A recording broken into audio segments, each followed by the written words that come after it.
ಮನೆ ಮನೆಗೆ ಪೊಲೀಸ್ ವಿನೂತನ ಕಾರ್ಯಕ್ರಮಕ್ಕೆ ಎಸ್ಪಿ ಚಾಲನೆ. ಹೌದು, ಚಾಮರಾಜನಗರದಲ್ಲಿ ಮನೆ ಮನೆಗೆ ಪೊಲೀಸ್ ಕಾರ್ಯಕ್ರಮ. ಪೊಲೀಸರು ಸಾರ್ವಜನಿಕರೊಂದಿಗೆ ಬೆರೆಯುವಂತಹ ಜನಸ್ನೇಹಿ ಪೊಲೀಸ್ನ ಹೊಸ ಕಲ್ಪನೆಯಾಗಿದೆ ಎಂದು ಜಿಲ್ಲಾ ಪೊಲೀಸ್ ವರಿಷ್ಠಾಧಿಕಾರಿ ಡಾಕ್ಟರ್ ಬಿಟಿ ಕವಿತಾ ಹೇಳಿದ್ರು. ಇನ್ನು ನಗರದ ಸಿದ್ಧಾರ್ಥ ನಗರದ ಶ್ರೀ ಸಾಯಿಬಾಬಾ ದೇವಸ್ಥಾನದ ಮುಂಭಾಗದಲ್ಲಿ ಜಿಲ್ಲಾ ಪೊಲೀಸ್ ವತಿಯಿಂದ ನಡೆದ ಮನೆ ಮನೆಗೆ ಪೊಲೀಸ್ ವಿನೂತನ ಕಾರ್ಯಕ್ರಮಕ್ಕೆ ಚಾಲನೆ ನೀಡಿ ಮಾತನಾಡಿದ ಅವರು, ಗೃಹ ಸಚಿವರಾದ ಡಾಕ್ಟರ್ ಜಿ ಪರಮೇಶ್ವರ್ ಅವರ ಕಲ್ಪನೆಯ ಕಾರ್ಯಕ್ರಮವಾಗಿದ್ದು, ಪೊಲೀಸ್ ಮಹಾನಿರ್ದೇಶಕರಾದ ಡಾಕ್ಟರ್ ಎಂಎ ಸಲೀಂ ಅವರು ಗುರುತಿಸಿರುವ ಕಾರ್ಯಕ್ರಮ ಇದಾಗಿದೆ ಎಂದು ತಿಳಿಸಿದರು. ಮನೆ ಮನೆಗೆ ಪೊಲೀಸ್ ಕಾರ್ಯಕ್ರಮ ಮುಕ್ತ ಮನಸ್ಸಿನೊಂದಿಗೆ ನಿಮ್ಮ ಸಮಸ್ಯೆಗಳನ್ನು ಪೊಲೀಸರೊಂದಿಗೆ ಹಂಚಿಕೊಳ್ಳಿ. ಮನೆ ಮನೆಗೆ ಪೊಲೀಸ್ ಕಾರ್ಯಕ್ರಮದ ಆಶಯ ಮೂಡಿಸಲಾಗುವುದು.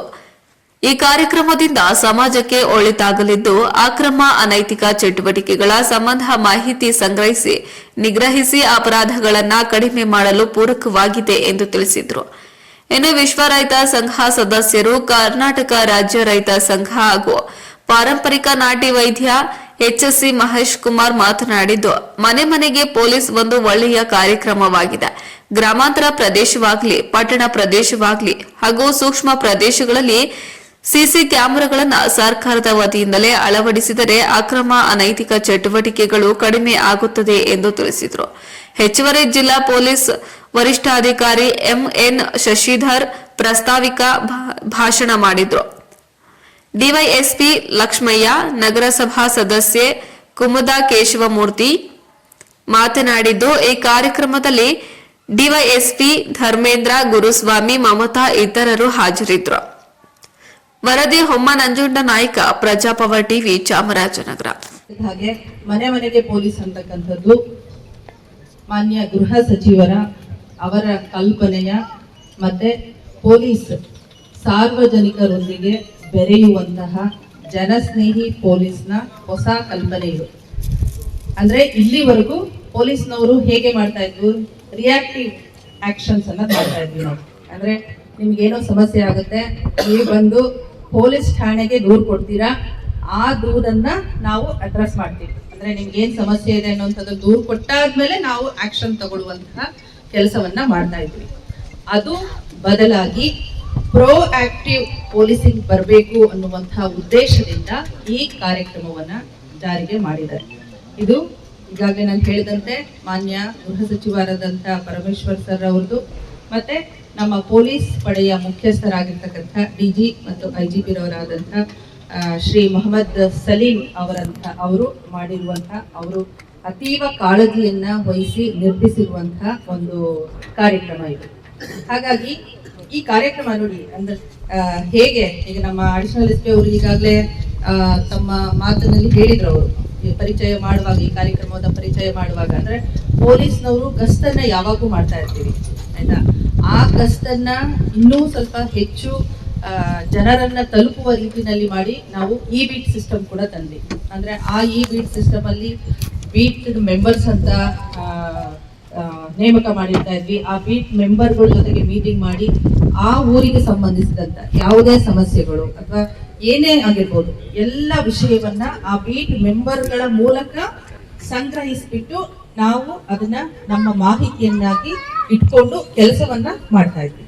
ಈಗ ಇನ್ನೂ ಸುಧಾರಿಸಿ, ಈಗ ಬರೀ ಬೀಟ್ ಮೆಂಬರ್ಸ್ ಅಲ್ಲ, ಈಗ ನೋಡಿ, ಒಂದು ಹಳ್ಳಿನಲ್ಲಿ ನಾವು ಒಂದು ಬೀಟ್ ಇದೆ ಅಂತಂದ್ರೆ ಆ ಹಳ್ಳಿನಲ್ಲಿ 100 ಜನನ ಬೀಟ್ ಮೆಂಬರ್ ಮಾಡಿರ್ಬೋದು ಅಲ್ವಾ. ಆದ್ರೆ ಈಗ ಪ್ರತಿ ಮನೆಗೂ ಪೊಲೀಸ್ ಬರ್ತೀವಿ, ಪ್ರತಿ ಮನೆಗೆ, ಯಾವ ಮನೆಯಲ್ಲೂ ಕೂಡ ಹೊರತುಪಡಿಸಲ್ಲ, ಪ್ರತಿ ಮನೆಯಲ್ಲಿ ಇರುವಂತಹ ಜನರೊಂದಿಗೆ. ಅದಕ್ಕೇನೆ ಈ ಸಿಸ್ಟಮ್ ಹೇಗೆ ಮಾಡಿದ್ದಾರೆ ಅಂತಂದ್ರೆ, ಬೀಟ್ ಅನ್ನುವಂಥ ಒಂದು ದೊಡ್ಡ ಒಂದು ಹಳ್ಳಿನಲ್ಲಿ ಒಂದು 500,000 ಮನೆ ಇದೆ ಅಂತಂದ್ರೆ ಆ ಇಡೀ ಒಂದು ಬೀಟ್ಗೆ ನಮಗೆ 4-5 ಹಳ್ಳಿಗಳು ಸೇರ್ಕೊಂಡ್ಬಿಟ್ಟಿರ್ತಿತ್ತು. ಈಗ ಅದನ್ನ ಮತ್ತೆ ಡಿಸೆಂಟ್ರಲೈಸ್ ಮಾಡಿರೋ ತರ, ಅಂದ್ರೆ ಅದನ್ನ ಡಿವೈಡ್ ಮಾಡಿಬಿಟ್ಟು ಅಷ್ಟು ಮನೆಗಳಿಗೆ, ಒಂದು ಊರಲ್ಲಿ 1,000 ಮನೆ ಇದೆ ಅಂತಂದ್ರೆ ಬರೀ 50 ಮನೆಗಳದ್ದು ಮಾತ್ರ ಗುಂಪು ಮಾಡ್ತಕ್ಕಂಥದ್ದು.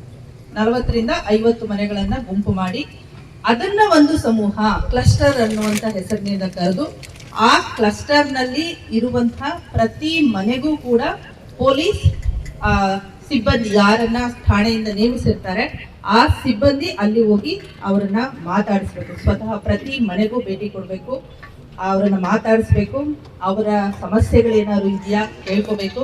ಮತ್ತೆ ಆ ಮನೆಗೆ ಸಂಬಂಧಿಸಿದಂತೆ ಅವರ ಸುರಕ್ಷತೆಯ ದೃಷ್ಟಿಯಿಂದ ಏನು ಸಲಹೆಗಳನ್ನ ಪೊಲೀಸ್ನವರು ಕೊಡಬಹುದು.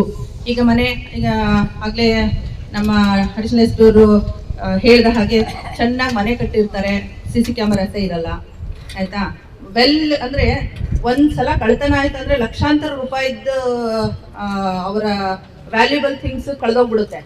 ಒಂದು 15-20 ಸಾವಿರದ ಕ್ಯಾಮರಾ ಹಾಕ್ಸ್ಕೊಂಡ್ರೆ ಅದಕ್ಕೆ ರಕ್ಷಣೆ ಇರುತ್ತೆ. ಆ ತರದ್ದ ಅಂದ್ರೆ CC ಕ್ಯಾಮರಾಸ್ ಹಾಕ್ಸ್ಕೋಬೇಕಾ ಅಥವಾ ಕಾಂಪೌಂಡ್ ಚೆನ್ನಾಗಿ ಕಟ್ಸ್ಕೋಬೇಕಾ, ಮನೆಯ ಬಾಗಿಲುಗಳು ತುಂಬಾ ಚೆನ್ನಾಗಿ ಗಟ್ಟಿಯಾಗಿರುವಂತ, ಮತ್ತೆ security features, advance security features ಏನನ್ನ ಅಳವಡಿಸ್ಕೊಡ್ಬೇಕು ಅಂದ್ರೆ ಇವತ್ತು ಏನು ಪೊಲೀಸ್ ಮನೆ ಮನೆಗೂ ಪೊಲೀಸ್ ಅನ್ನುವ ಕಾರ್ಯಕ್ರಮ ನಡೆಯಿತು. ಭಾಳ ಒಳ್ಳೆಯ ಕಾರ್ಯಕ್ರಮ.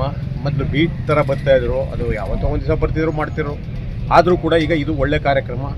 ಅದ್ರ ಜೊತೆಗೆ ಪ್ರತಿ ಸೆನ್ಸಿಟಿವ್ ಪ್ಲೇಸ್, ಗ್ರಾಮಾಂತರ ಇರ್ಬೋದು, ಪಟ್ಟಣ ಪ್ರದೇಶ ಇರ್ಬೋದು, ಅಲ್ಲೆಲ್ಲ CC ಕ್ಯಾಮ್ರಾಗಳನ್ನ ಸರ್ಕಾರದ ವತಿಯಿಂದೆಯೇ ಪುರಸಭೆ ಇರ್ಬೋದು, ಪಂಚಾಯತಿ ಇರ್ಬೋದು, ಅದರಿಂದ ಅಳವಡಿಸ್ಬೇಕು. ಆಗ ಕ್ರೈಮು ಮತ್ತೊಂದೆಲ್ಲ ಕಮ್ಮಿ ಆಗ್ತದೆ. ಅದಿಲ್ಲದೆ ಸುಮ್ಮನೆ ಇದು ನೋಡ್ಕೊಳ್ಳೋದಕ್ಕಿಂತವೇ ಯಾವಾಗ ಇದಿರ್ತವೆ ಅದು ಭಾಳ ಮುಖ್ಯವಾದ್ದು. ಯಾಕಂತಂದರೆ ಇವರು ಏನು CC ಕ್ಯಾಮ್ರಾ ಹಾಕದೇ ಇದ್ದರೆ ಎಷ್ಟೋ ಕ್ರೈಮ್ಗಳು ಗೊತ್ತಾಗಲ್ಲ. ಏನೋ ಬರ್ತಾರೆ ಬಿಟ್ಟು ಅಥವಾ ಏನೋ ಇದಿರ್ತಾರೆ ಬಂದೋಯ್ತಾರೆ ಮನೆಗೆ ಅಂದರೆ ಅವ್ರು ಹೋದ್ಮೇಲೆ ಏನಾದ್ರು ಆಯ್ತವೆ. ಇವತ್ತು ನಾನು ಸುಮಾರು 160 ದೇಶದಲ್ಲಿ ನೋಡಿದ್ದೀನಿ ಕ್ರೈಮು ಇಲ್ಲದೆ ಇದ್ದು CC ಕ್ಯಾಮ್ರಾಗಳು ಇವು ಎಲ್ಲ ಇಲ್ಲದಾಗ. ಕರೆಂಟ್ ಹೋಯ್ತು ಅಂತಂದರೆ ಕರೆಂಟ್ ಹೋಯ್ತು ಅಂದರೆ 1 ನಿಮಿಷ ಎಲ್ಲೂ ಕರೆಂಟ್ ಹೋಗಲ್ಲ. 160 ದೇಶದ ರೈತಾಪಿ ವರ್ಗದ ಜೊತೆಗೆ ಇದ್ದಲ್ಲ, ಕರೆಂಟ್ ಇಲ್ಲ ಅಂದರೆ ಅಮೇರಿಕಲ್ಲೂ ಬದುಕೋಕ್ಕಾಗಲ್ಲ. ಯಾಕಂದ್ರೆ ಅಷ್ಟು ಕ್ರೈಮ್ಸ್ ಜಾಸ್ತಿ ಆಯ್ತವೆ. ಆದರೆ ಕರೆಂಟು ಹೋಗದೇ ಇದ್ದಂಗೆ ನೋಡೋ ಅಂಥ ವ್ಯವಸ್ಥೆ ಪೊಲೀಸ್ ವ್ಯವಸ್ಥೆ ಅಲ್ಲಿಗೆ ಸಂದೇಶ ಕೊಡಬೇಕು. ಅದ್ರ ಜೊತೆಗೆ ಏನು CC ಕ್ಯಾಮ್ರಾಗಳು ಹಾಕಬೇಕು, ಪ್ರತಿಯೊಂದು ಮನೆಗೂ ಕೊಡಬೇಕು, ಜನಪರ ಸ್ನೇಹ ಆಗಬೇಕು. ಏನೋ ಒಂದು ಕಾರ್ಯಕ್ರಮ ಹಿಂಗೆ ಆಯಿತು ಸರ್ ಅಂತ ಹೇಳಿದ್ರೆ ಇನ್ನೂ ಆ ಪೊಲೀಸ್ SP ಲೆವೆಲ್ಗೆ ತಲುಪಿಸೇ ಇರಲ್ಲ. ಅದು ಯಾವನ ಮೇಲೆ ದೂರ ಮಾಡಿರ್ತೀವಿ ಅವನ ಮೆಸೇಜ್ ಹೋಗಿರುತ್ತೆ, ಹಿಂಗಂದ್ರು ಮಹೇಶ್ ಕುಮಾರ್, ಹಿಂಗಂದ್ರು ಶಿವ, ಈ ಥರ ಬರ್ತವೆ. ಇದೆಲ್ಲ ಕಡಿಮೆ ಆಗಬೇಕು. ಆಮೇಲೆ ಈ ನಿಟ್ಟಿನಲ್ಲಿ ಮಾಡಿದ್ರೆ ಒಳ್ಳೆ ಕೆಲಸ ಆಗ್ತದೆ. ಇಷ್ಟು ಮಾಡಿದ್ರೆ ನಾವು, ಯಾಕಂದರೆ ಇದು ಸ್ವಾಗತಕರ, ಸರ್ಕಾರ ಮಾಡ್ತಾ ಇರೋದು ಸ್ವಾಗತಕರವಾದ ವಿಷಯ ಇದು. ಆದರೆ ಇನ್ನೂ ಹೆಚ್ಚು ಮಾಡೋದಕ್ಕೆ ಇದೆಲ್ಲ ಅನುಕೂಲವಾಗ್ತಾ ಅಂತ ಹೇಳ್ತಾ ಹೆಗ್ಗೋಡಿಪುರ ಮಹೇಶ್ ಕುಮಾರ್, ನಾನು ಒಂದು